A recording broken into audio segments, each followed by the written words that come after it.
Hai hai hai, ketemu lagi dengan Herman Sitorus di channel Ica Milenial.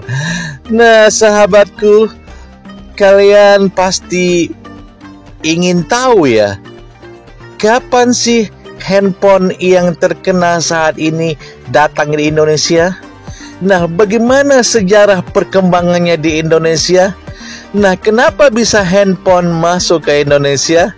Nah, temukan jawabannya sahabatku di tema kali ini, sejarah handphone di Indonesia. Capcus! Assalamualaikum warahmatullahi wabarakatuh. Hai kawan-kawan, sahabat saya di seluruh Indonesia, dari Sabang sampai Merauke dan di seluruh dunia.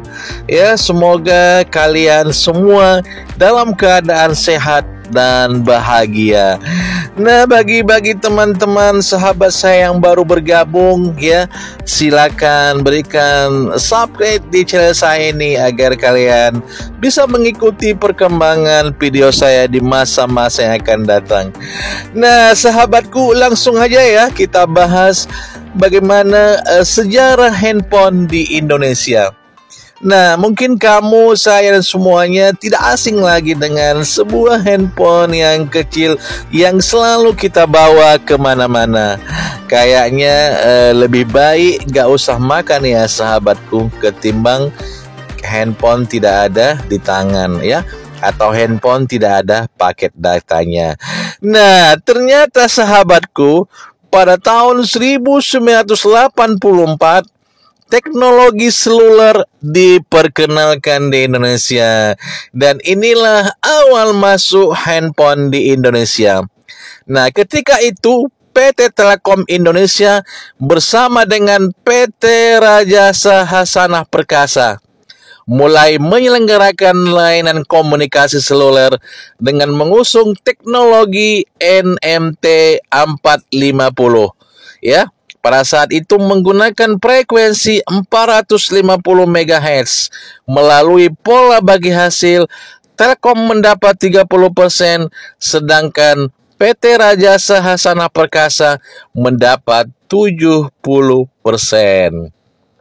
Nah, kemudian pada tahun 1985 diperkenalkan teknologi AMPS, Advanced Mobile Phone System.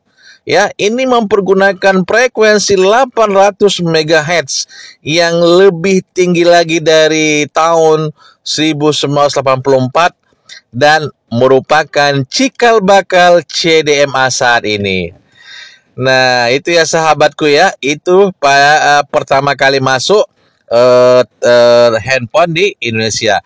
Nah, dengan sistem analog ini mulai diperkenalkan di samping teknologi NMT 470, modifikasi NMT 450 berjalan dengan frekuensi 470 MHz. Khusus untuk di Indonesia dioperasikan oleh PT Rajasa Hasanah Perkasa.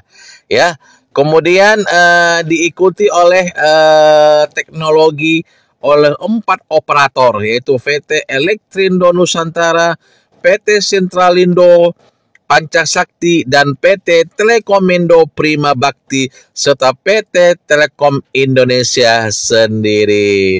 Nah, kemudian sahabatku, pada tahun 1993, yaitu tepatnya bulan Oktober, PT Telekom Indonesia memulai pilot project pengembangan teknologi generasi kedua dengan 2G ya, atau GSM di Indonesia.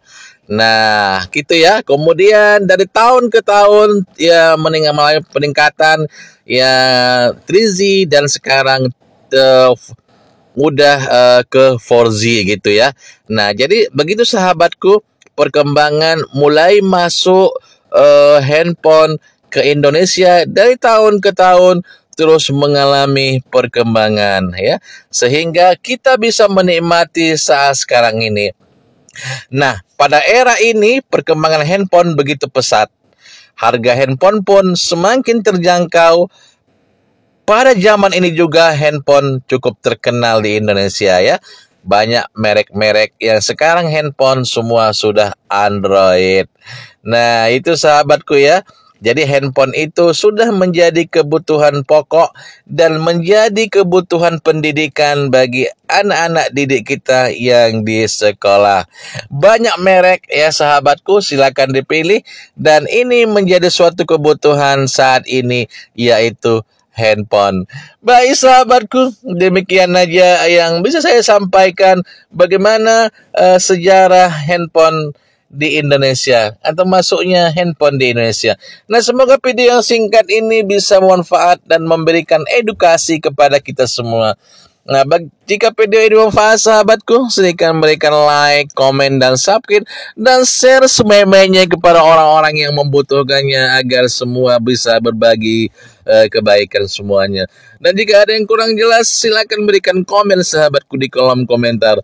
Sampai ketemu pada video-video berikutnya. Assalamualaikum warahmatullahi wabarakatuh. Herman Sitorus di Ica Millennial. Bye-bye.